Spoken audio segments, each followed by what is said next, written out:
احد خټک نن زنډو بانډه خیش کې مختلف علاقو ته د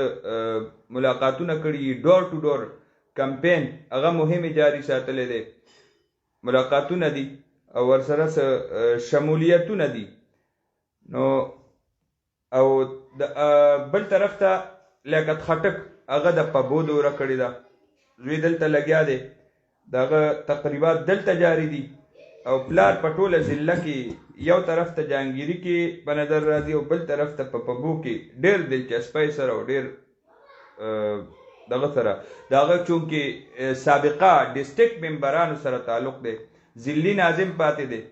او ډېر لوی اختیارات ورسره دلته پاتې شوي. نو دې ټایم کې هغه خپل اختیارات چې سابقه دورونو کې هغه استعمال کړي دي، کم احسانات په خپلو ناظمینو کونسلرانو هغه ټایم کړي دي، نو د هغې بدل اوس هغې نه غواړي.